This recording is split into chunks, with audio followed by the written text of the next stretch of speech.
Hi guys, it's time for Lunch and Learn with Yvette. Just going to wait for people to actually realize that I'm here, that we're live.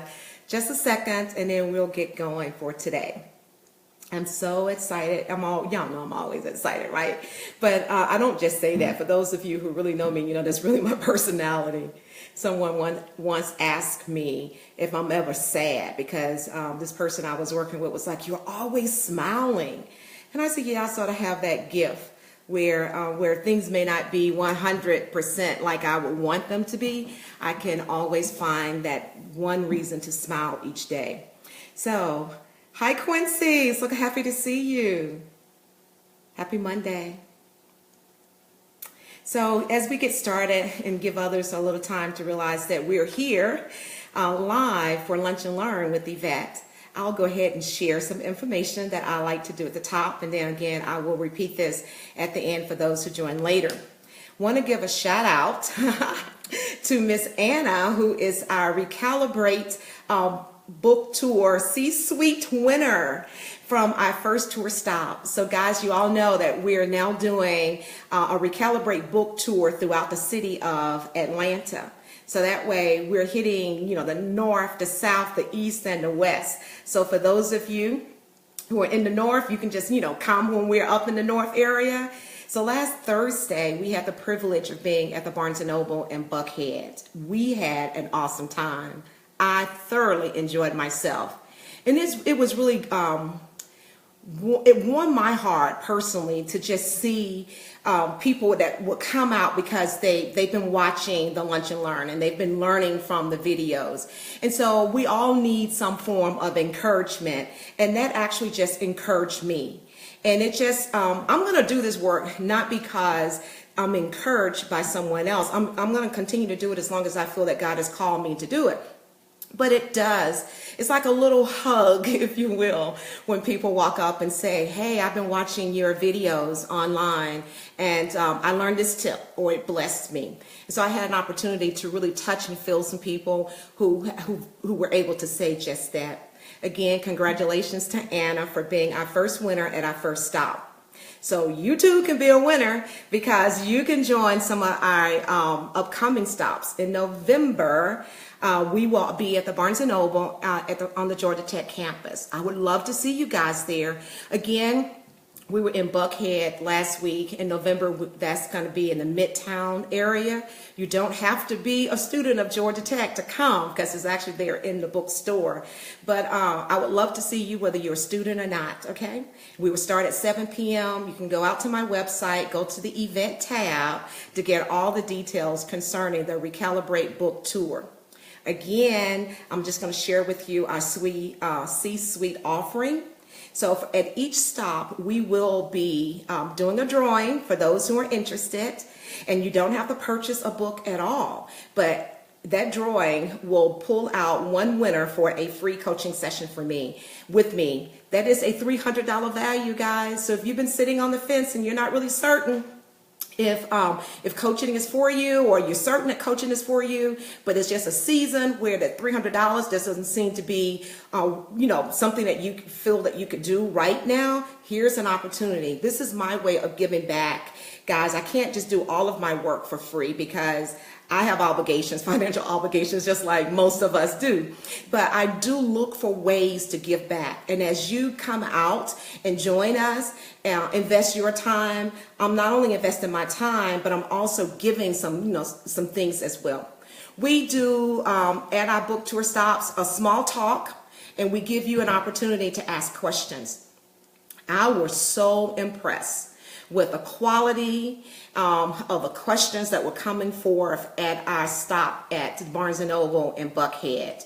There were some great questions, and people had a chance to hear me tell the story right out of my heart that I share in the book about one of the things that motivated me to become more intentional about my career and how I express value in the workplace. And it all started with a pair of $32 Buster Brown shoes that I wanted to buy for my son. So I shared that story. Somewhat humorous, but we got it going. Oh, the website is YvetteGavin.com. Again, go out to my website at YvetteGavin.com and go to that event tab, and you'll get all the information on our book tour stops. Hope to see you there. Okay? Thank you so much. And it's actually just, coincidentally, it's just YvetteGavin.com. The company is Yvette Gavin Consulting. And of course, I'm yours truly, Yvette Gavin. Oh, thank you so much, Pastor Benefield. He says, always a blessing, a blessed woman of God. Thank you so much. I really appreciate that. So guys, the last piece I want to tell you about the Sweet Offering is that we're going to be taking the winners from each one of these stops, and then we're going to do, like, if you will, like a grand finale type winner. And those who've won along the way will all go into a drawing. And in that, the winner from that final drawing, which will be in April 2018, because that's our last tour stop, we'll be over on the Clark Atlanta University campus in April. And so the person who wins, I'm excited about this, they will actually get a whole day with me. And we're calling it the VIP offering, because with that, they'll get 8 hours, 8 uninterrupted time with me. And I will work with that person in any capacity that they feel that they need help with, whether it's career coaching, whether it is business strategies that they need, if they're a small business owner. You know, I'm working with someone now who's still in corporate America, but she has a vision of becoming an entrepreneur, and just really, you know, wanted some help with how to establish her business plan. So I have a lot of experience in writing. And so one of the things I'm doing right now is helping her create her business plan, just getting it out on paper, and then coaching her through some of the financial resources that are available for entrepreneurs. So it's not so much that I'm a small business person who just, you know, show you how to give money, but I do share the information that I have and things that have been a blessing to me. And so I'm directing you toward, you know, an intended end, if you will. So that's it, guys. I also want to share just navigating. Hi, Terry. I'm so glad you joined. Moving on is that this weekend I am going to be in Chicago, Illinois for the Boss Network Influencer event, which is this Saturday. And for those of you who are in Chicago, I hope you will come on out. I had an opportunity to be there last year. And, you know, I just like, look how God is, right? I was here last year at a marriage conference, and it was a speaker, the Friday night speaker there. So I met a lot of people from Chicago that lives right there in the local area. A couple have actually become clients. And so now I get a chance to come back into the city. I definitely hope to see my clients who are, you know, from Chicago, but I hope to make new friends as well. So if you have relatives, if you're here in Atlanta, if you have relatives that are in Chicago, please encourage them to come out and join us. The event is going to be, it's 12 of us influencers. So each of us will be speaking, and we will be sharing information on how people can grow their brand, how to grow their business, how to grow personally, how to grow spiritually. We're going to cover it all. You're going to have 12 dynamic speakers who are all entrepreneurs and moving forward in their careers. The event is entitled Cupcake, Cocktails, and Conversations. So come on out for the conversations. And we will be doing a Twitter chat later on this week. So again, go out to YvetteGavin.com to get all this information. I'll make sure we keep our event page up to date so you can follow, and then we'll send out notices on our social media platform. So guys, let's just look at let's move forward. It's like 10 after. So here's what I want to share today in the Lunch and Learn. I teased this talk today with a question. Basically, do you know the difference between personal growth and job growth? And what I know for sure is that most people don't know the distinction between the two and why it is important to know. So in John Maxwell's book, The 15 Laws of Personal Growth, there's a law that's referred to as a law of consistency. And in that material, John talks about something that is dear to his heart that he believes, and that is that motivation alone will never get you to your desired results. And he says it this way. John says that motivation will get you going, but it is consistency that gets you growing.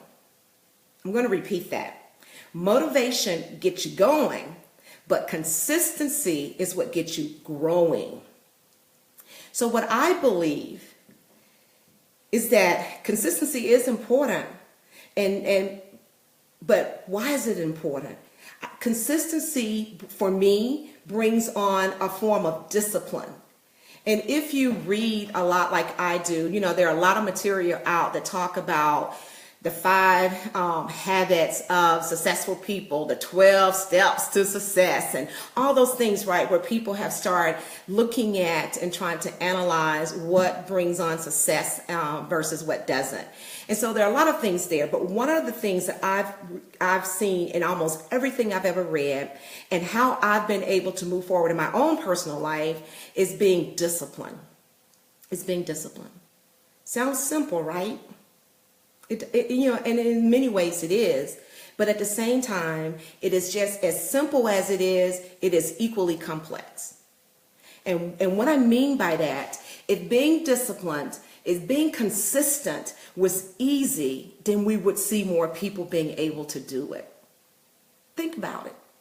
How many people, and you don't have to look at yourself, I'm just wanting to take it out wide. Think about how many people, the beginning of next year, will set what we refer to as New Year resolutions. Just think about it. Think about how many times you've done it. Now think about how many that you actually achieve. How consistent were you with your personal goals? Right? Yeah, I'm hearing you. You know you're thinking, because it happened to me as well. We all set out with good intentions. And for the most part, most of us pretty much know the things that we need to work on. And we intend to do them. We sort of know what we need to change in order to be a little bit more successful in any particular area where we want to see greater success. And we may even actually start it. Meaning that if it is, I want to work on my marriage, we may start at the beginning of the year or whenever we decide, that we need to do this. We may actually do some things. We may invest a little bit more time on a date night, and then eventually it fizzle out. I cannot tell you how many couples I've worked with, and we started them valuing just one-on-one time, and they started date nights, and then I could talk to them years later and they haven't been on a date in years. And so lack of consistency. Just this weekend I was talking to someone and she was sharing some things in her relationship, and I said to this individual, well, what do you plan to do different?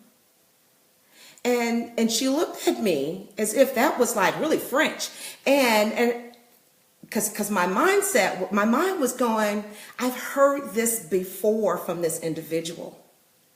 And the saying or the definition for insanity is continually to do the same thing over and over, but expecting a different result. And so what I know for sure is that if we're going to change anything in our lives, we're going to have to start changing something we do every single day. And that goes back to how we decide we're going to become consistent. And when we become consistent, it's going to build a foundation of discipline within us. I see the same thing in the workplace as well.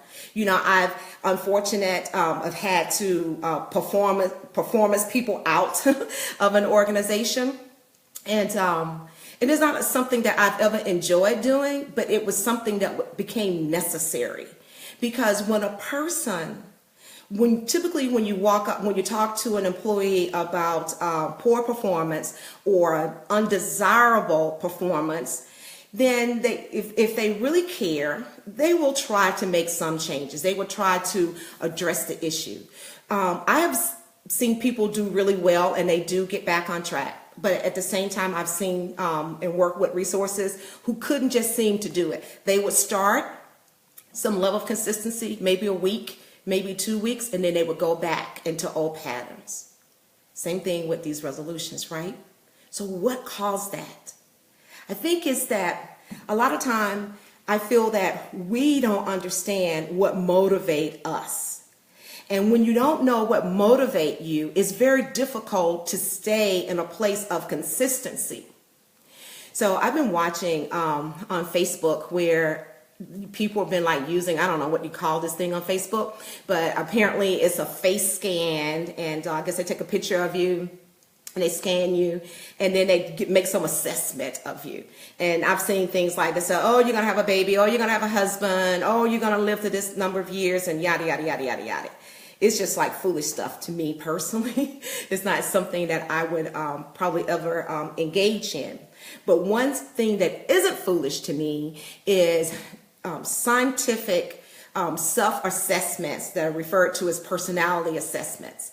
And some of them, I'm sure all of you are probably familiar with at least one, like the Briggs one, and the color wheel, and the DISC, and others.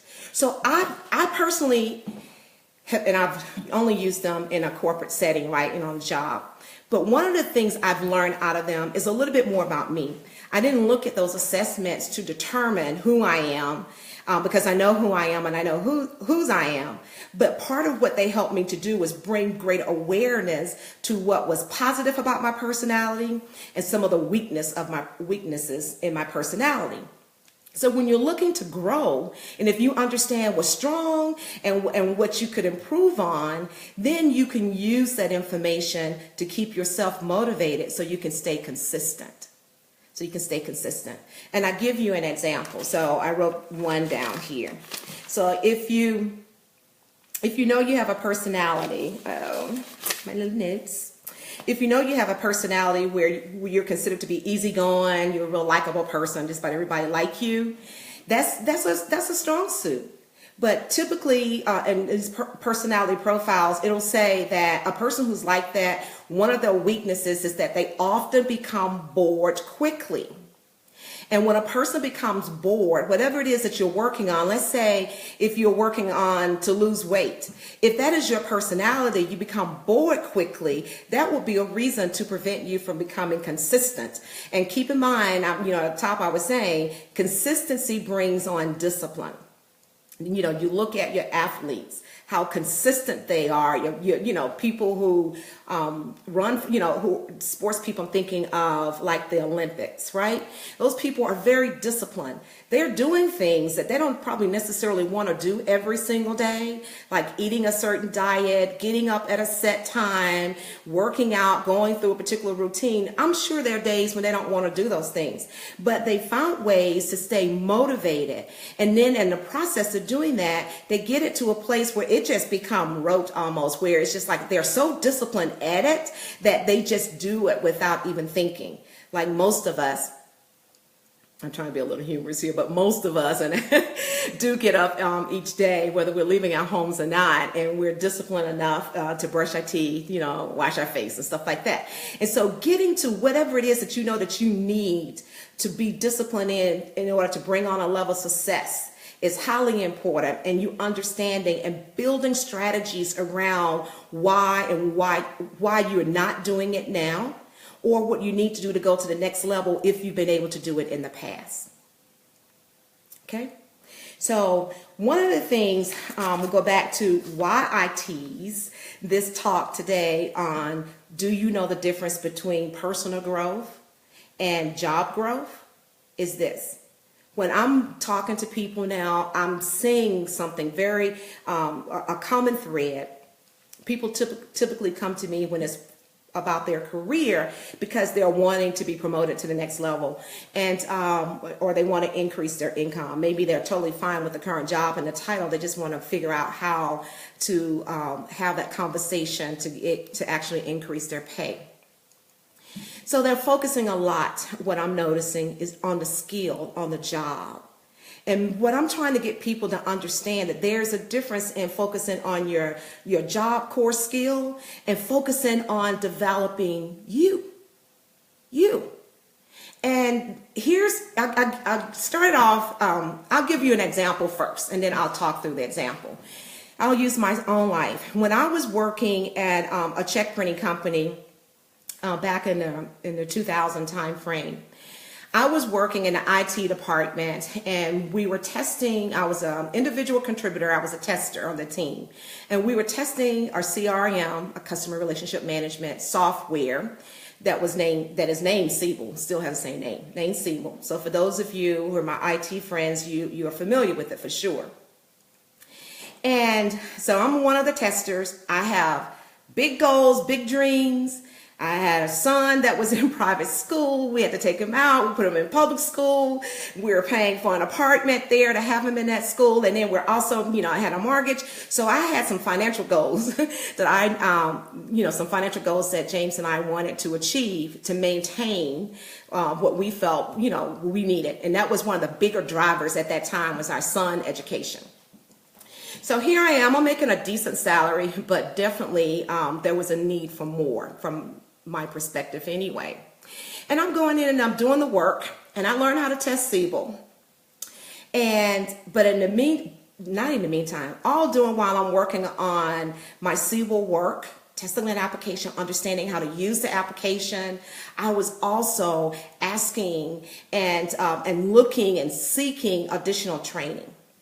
My peers were doing the same, and they were taking more classes concerning Siebel. They were going out to the vendor location and becoming like advanced Siebel users. I didn't. I chose a different path. I chose a path where I was asking for a training that was teaching me how to be a better listener. I was taking training, like I remember the first time I took, I want to say it was the DISC. It was one of those assessments, was at that company, and I asked for that training. I wanted to go into that class. And so I kept taking training that would develop me. I wanted the listening training because I had become aware of the simple fact that I have the gift of talking, and I was talking way more than I was listening. And so one of my early forms of developing discipline in my own life started with me getting up an hour early each morning. It was 5 o'clock for me, and I would go upstairs to our guest room and I would just start reading. And for me, that reading wasn't about how to do any particular task that I would do on a job per se. It was about how do I become a better person? How do I fulfill my purpose on this earth? And what is that, right? And so it was during those early 5 a.m. mornings where I was getting up, sacrificing an extra hour of snooze time on my, snooze time in the bed, that I began to get up. For me, it was the Bible. I started inwards and I started reading. And I never will forget the day when I read that verse where it says, be quick to listen. And that's when it dawned on me. You're quick to talk, but you're not quick to listen. And so I started developing training and asking and requesting training that would grow me as a person.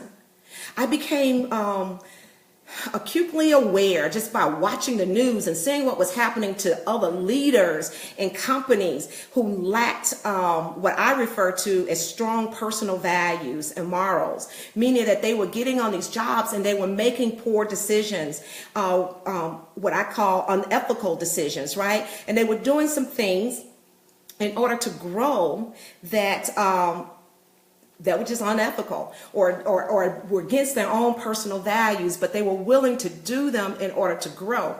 So for me personally, I wanted to make sure, because I always believed that I would be where I am today, but I didn't want to get here with poor character. I didn't want to get to a place where my character could not sustain me. So I focus on that. That's personal growth. I started being honest and true to myself about where my weaknesses were. As I was talking about some of the things that you learn from these personality profiles, and then focusing on how to build around them so you can be stronger. And awareness is where you start. So back to my example, thought I forgot, didn't you? But back to my example, at the company where I was working, and it was a Siebel application. I'm a Siebel tester, not a Siebel manager, leader, or anything like that when I first started at this company. And I am asking for classes that had nothing to do with how to test this software. So it wasn't about job skill per se. I was asking for training that would personally develop me, Those are, as you know, for those of you who have been attending our Lunch and Learn, is referred to as transferable skills, because regardless of wherever I go, I could take those skills with me. And it went on to leadership, accounting. The more I was reading, I understood if I ever really wanted to manage, I had to be able to manage a budget. I had to understand what it meant to manage a budget.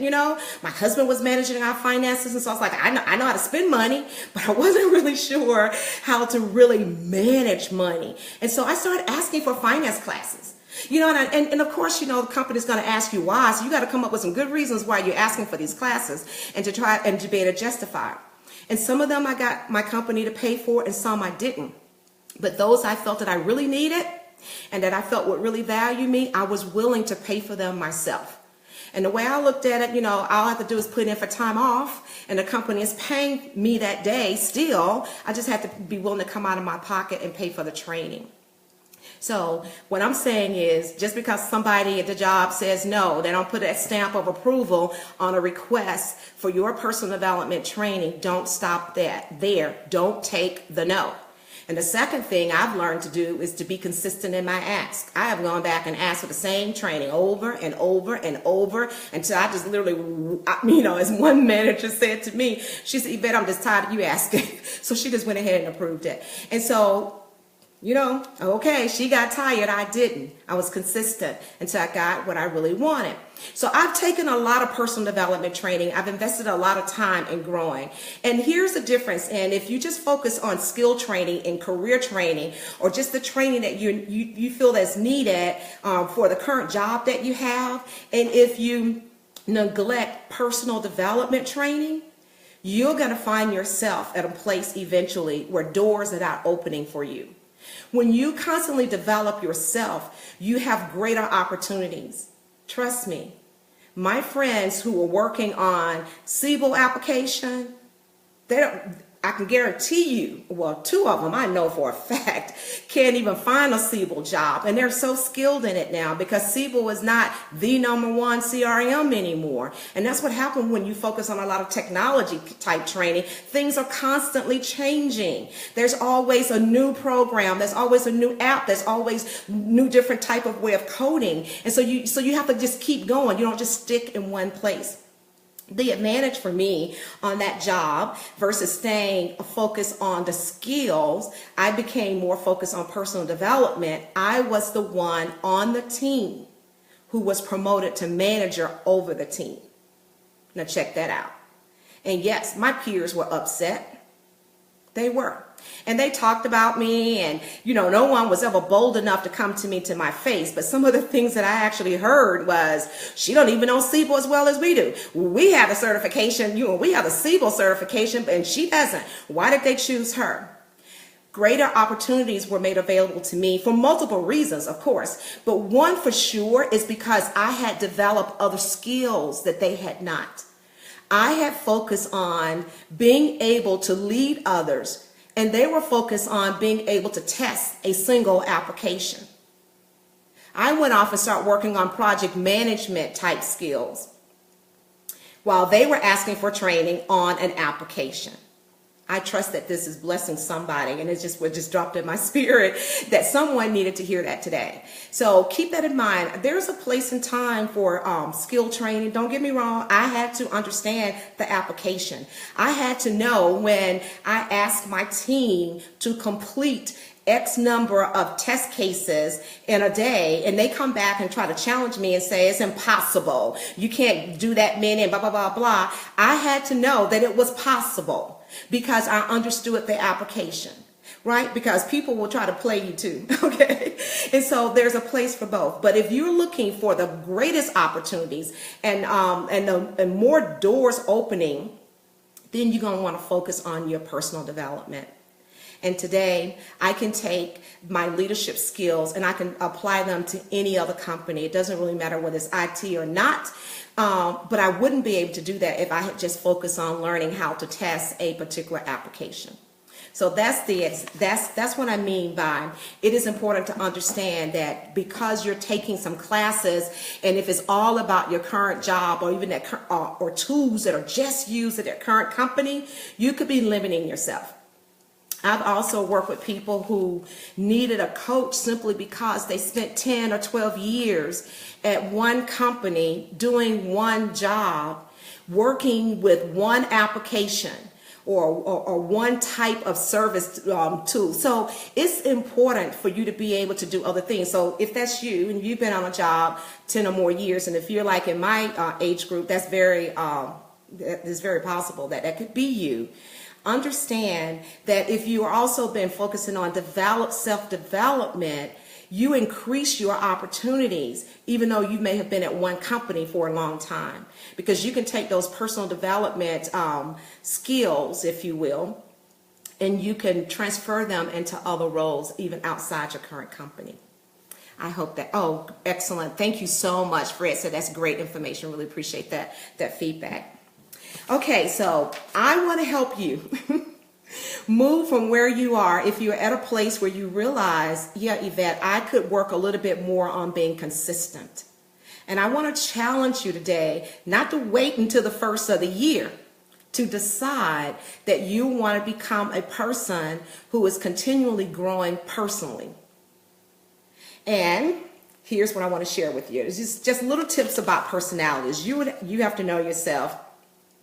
Where you fall in one of these categories. But typically, if you follow any of these personality assessments, they typically would come up with like 4 different types of personalities. It's not to say that there are not others, but these are just guides. And the key is understanding and being intentional about personal growth. And you want to start that with knowing what motivates you. And then, and out of that motivational piece that's in you, understand what's strong about that in you and what may be a weakness in you. So I had given you one earlier, so I'm going to give you another one. Now I'll summarize the first one. The first one was, if you're an easygoing person and people just seem to really like you, that's a strong suit in your personality. But the flip side of that is that research shows that most people who are like that will often become bored quicker than someone else whose personality is not like that. And when they become bored, they seem to just like drift away. So if that is your personality type and you identify that, I want you to start focusing on whatever it is that you feel that you need to start becoming more disciplined in. Ask yourself this question. What is the value if I do it? What value is it for me personally? And that's going back to almost like why you want to do it anyway. And everybody has their why, but it's important that you understand the value. I'll tell you that I struggled once on a job because I distinctly remember saying to a coworker, what value am I adding? I come in here every day. This was early in my career, back in the 90s. But I never forgot it because it motivated me to make a change. Because I don't want to just exist. I don't want just that paycheck every 2 weeks, right? So I can pay the mortgage and drive a nice car.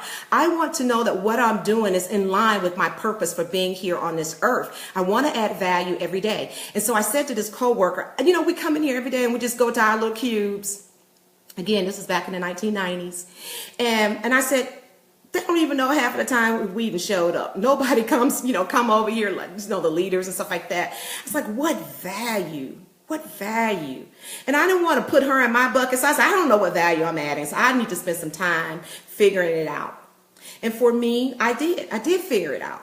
And there were other things, and I stayed on that job for 5 years. So I found a value in what I was doing, why it was important that the company even had the role that I was fulfilling. And I made sure I delivered on that value. So let's say if you are the type person who take charge easily, you can make decisions really quickly, that is a strong suit for you and your personality.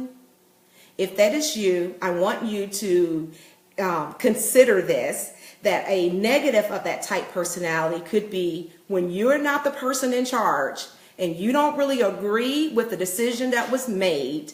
You may be that type person who have the tendency to pull back.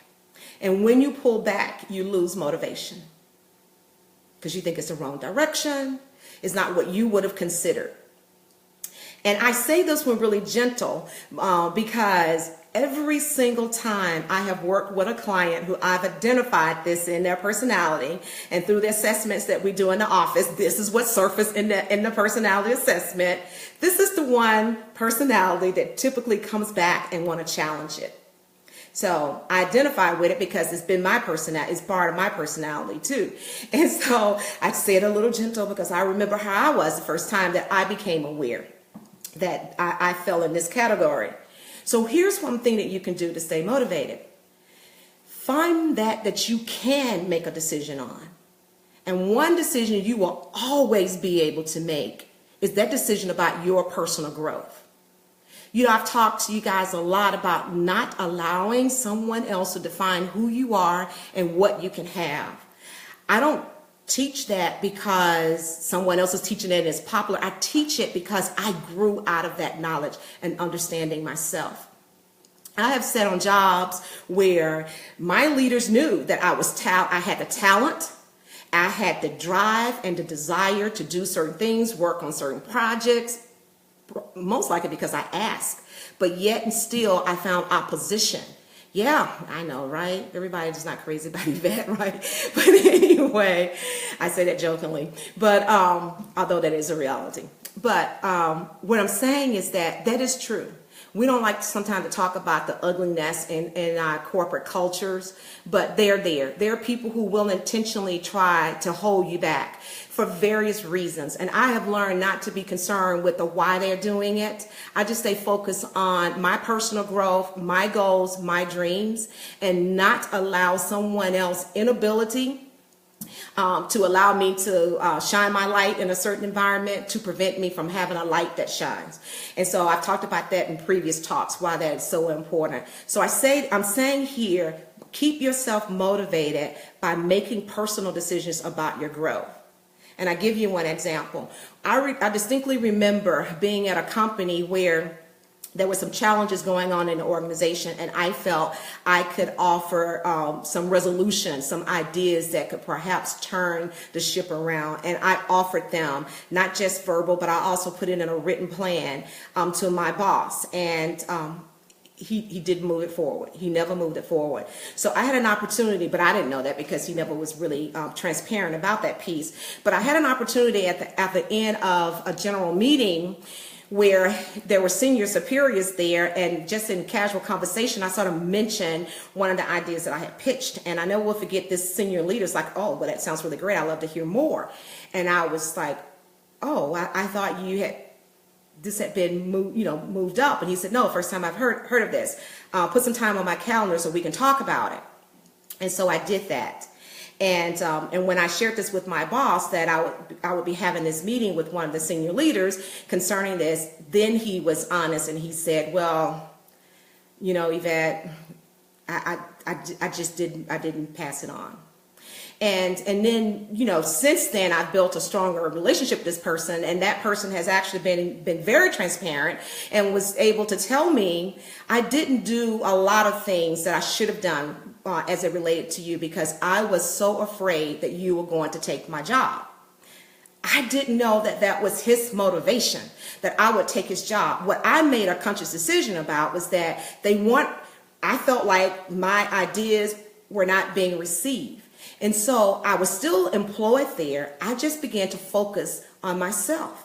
And one of the things I did, I was like, okay, well, my creativity doesn't seem to be welcome in this environment at this season. So I started focusing on other things, and I started building other relationships in the organization. And one of the things I started focusing on in my own personal growth, and went out and I started taking all these speech classes, and it increased my confidence, where now I can be here before you on Facebook, and I'd be like, over here shaking inside. I just feel very excited to be with you, each week.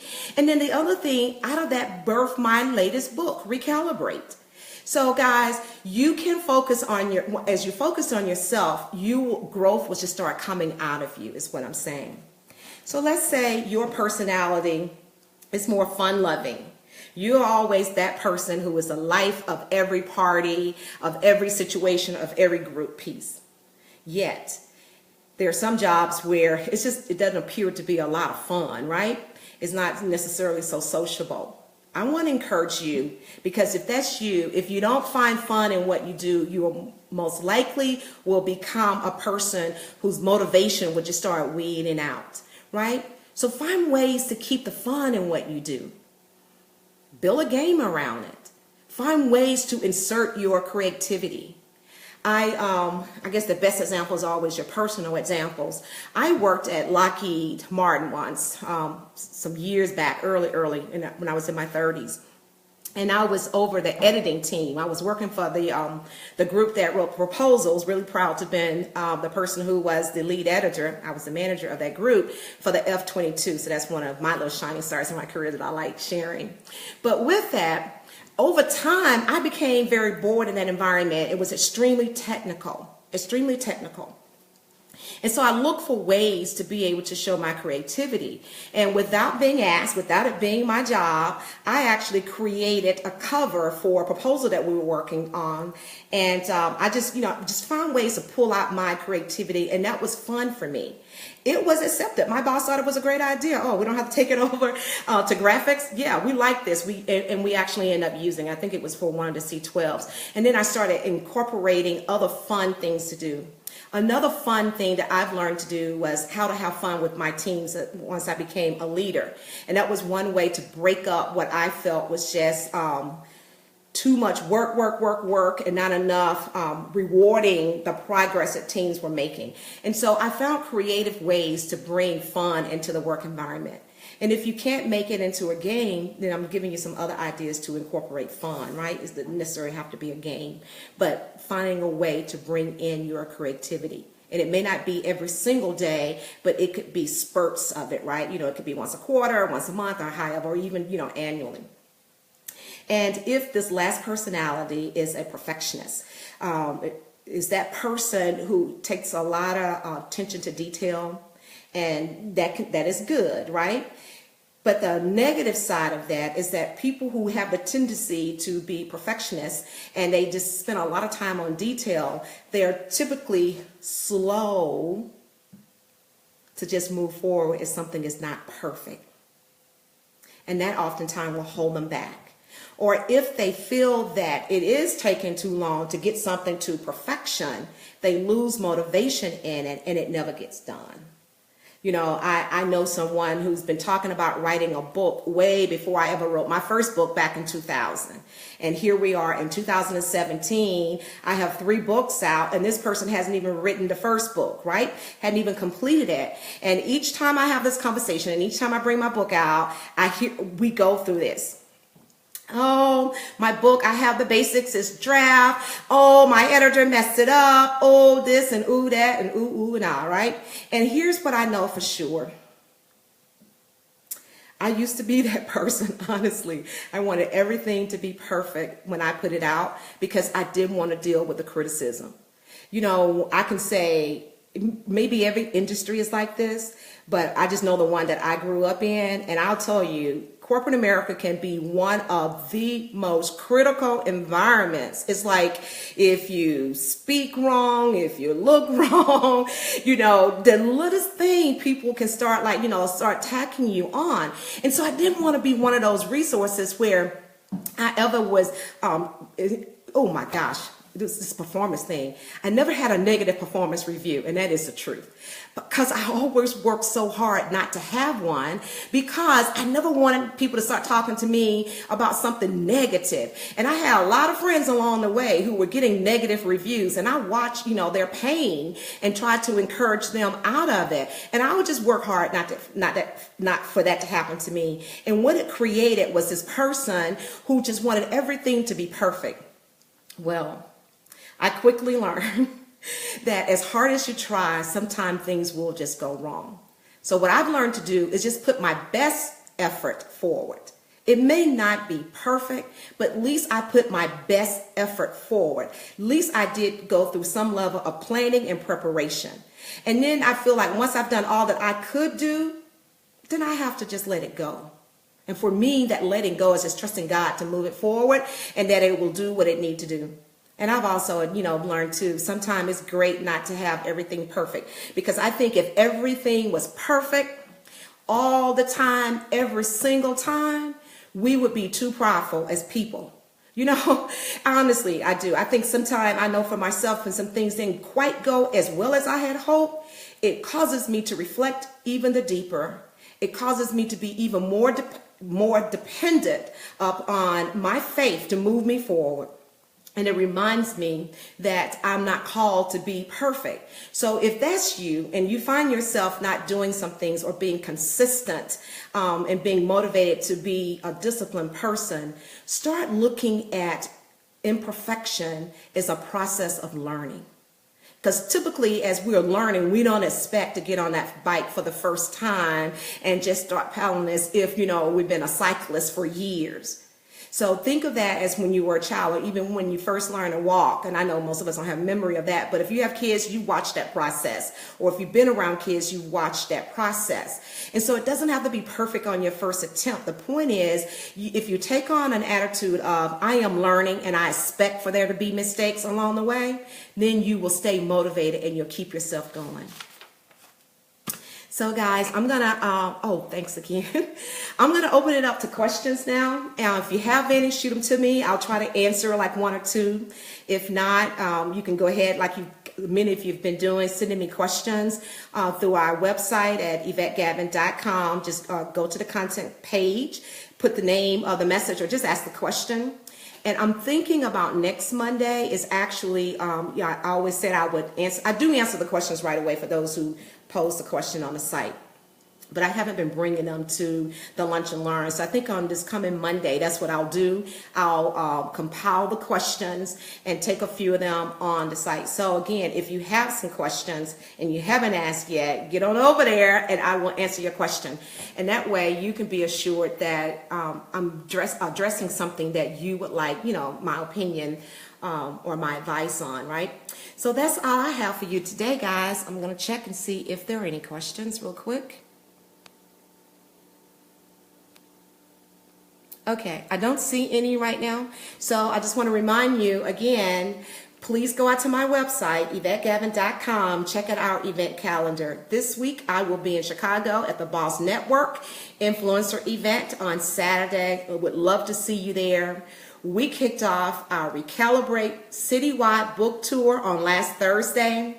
Congratulations again to Anna. She was our winner. So as a winner of our C-Suite offering, Anna automatically now have a 1-hour coaching session with me, which is valued at $300.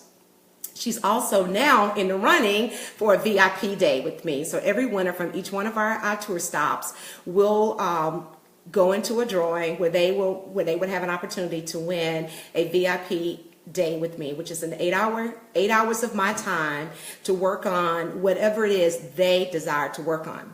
You do have to be present to go into the drawing. But if you have to leave early, that's totally fine. But you have to be there at the tour stop, but you don't have to make a purchase. Georgia Tech, oh, perfect. Thank you so much. And differently will thank you so much, Fred, for saying that. Fred was saying that he's definitely going to share this. I ask each of you, please share. This is the season. This is the season for all of us to grow. And that's what I'm here to tell you. Personal growth matters. So share it with your family members. Share it with your friends. Okay? And that's Georgia Tech, Barnes & Noble in November, 48th and 5th. Yes, thank you so much, Quincy, for putting that there. Okay, I look forward to talking to you guys next week. This is Yvette Gavin with Yvette Gavin Consulting, and this was Lunch and Learn with Yvette. Have a great day and the rest of your week. Bye.